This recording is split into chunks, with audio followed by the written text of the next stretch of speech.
यह कहानी है रामपुर गांव की, जहां पर रामू नाम का एक किसान अपने परिवार के साथ रहता था। रामू के पत्नी का नाम उषा और बेटी का नाम राधा था। रामू दिन भर खेतों में काम करता, तब जाके उसे भर पेट खाना मिलता। एक दिन रामू किसी काम से बाजार जा रहा था, तभी उसे एक ट्रक ने ठोकर मार दिया। ज़्यादा खून निकल जाने के कारण रामू की मृत्यु हो गई। जब यह बात उषा और राधा को पता चली, तब वे दोनों जोर जोर से रोने लगे। जैसे तैसे करके उषा खुद को संभाल ली और अपनी बेटी से बोली, चुप हो जाओ बेटी, होनी को कौन टाल सकता है। शायद हमारी किस्मत में यही लिखा था।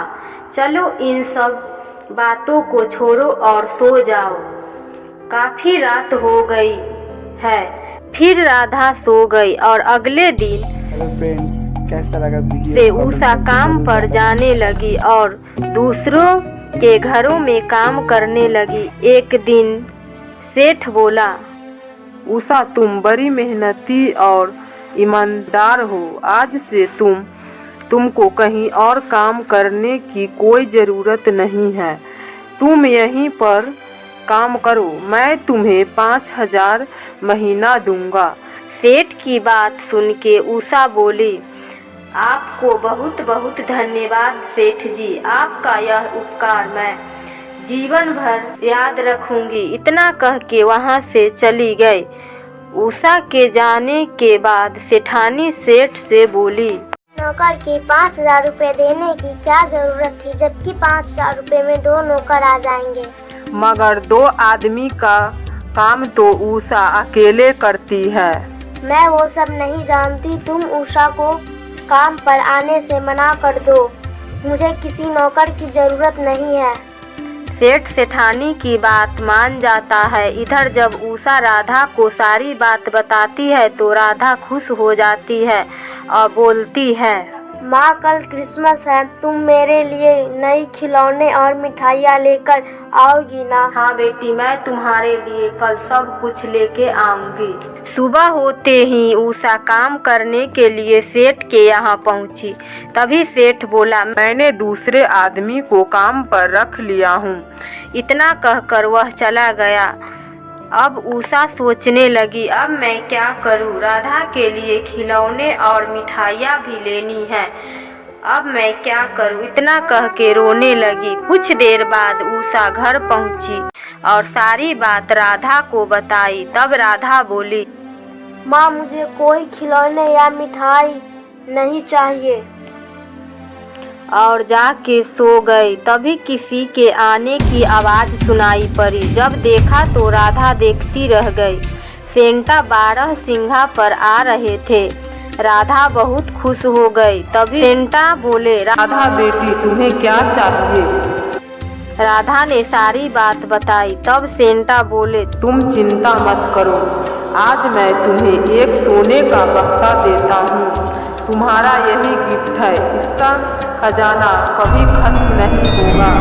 इतना कह के वहाँ से चले गए। राधा ने सारी बात अपनी माँ को बताई। उषा यह बात सुन के ईश्वर को धन्यवाद दिया और दोनों खुशी खुशी जीवन व्यतीत करने लगे। कहानी है सुंदरबन की जंगलों की, जहाँ एक गाय अपने बच्चों के साथ रहती थी। दोनों साथ में भोजन करते और जंगल की सैर करते। एक दिन की बात है, दोनों जंगल में हरी हरी घास की तलाश में भटक रहे थे। तभी बछड़ा दूसरा रास्ता पकड़ लेता है और जंगल में भटकने लगता है। ये मैं कहाँ आके फंस गया, मुझे तो रास्ता की जानकारी भी ठीक से नहीं है। हे भगवान, अब मैं क्या करूं? इतना बोलकर आगे की तरफ निकल पड़ा। तभी सामने से एक बाघ आ गया और बोला, अरे वाह, आज तो मजा ही आ जाएगा, आज तो बड़े ही स्वादिष्ट भोजन मिला है। तभी वहां पर गाय दौड़ते हुए आई और जब सामने बाघ को देखा तो घबरा गई, मगर जब उसने अपने बच्चों को डरा हुआ देखी तो हिम्मत जुटाते हुए बोली, हट जाओ मेरे रास्ते से, वरना मुफ्त में मारे जाओगे। तो अब हमें एक गाय से भी डरना होगा। अच्छा मजाक है, मजाक बहुत हुआ, अब मरने के लिए तैयार हो जाओ। बाघ की बात सुन के गाय बोली, शायद आपको पता नहीं है कि मैं शेर महाराज की अमानत हूँ। अगर आपने मुझे कोई भी हानि पहुँचाए तो शेर महाराज आपको कचूमर बना देंगे। गाय की बात सुन के बाघ बोला, मैं कैसे यकीन करूं कि तुम सही बोल रही हो। ऐसा भी हो सकता है कि तुम मुझसे बचने के लिए बहाना बना रही।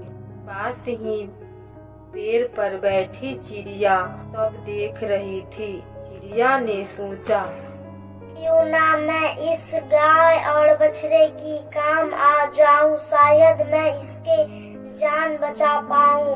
और चिड़िया उड़ के बाघ के पास जा पहुंची और बाघ से बोली, महाराज, मैं इस बात की गवाह हूँ कि गाय और इसके बछड़े दोनों शेर महाराज की अमानत है। शेर महाराज ने इन दोनों पर नजर रखने की मुझसे कहा है। चिड़िया की बात सुन के बाघ वहाँ से चला गया। बाघ के जाते ही गाय और बछड़े ने चिड़िया की धन्यवाद कहा और वहाँ से गाय की जान बच गई। इसीलिए चिड़िया बहुत प्रसन्न थी और वो भी क्यों न। दूसरों की मदद करने से जो आनंद आता है और किसी काम में कहाँ आता है, तो आप भी दूसरों की मदद जरूर कीजिएगा।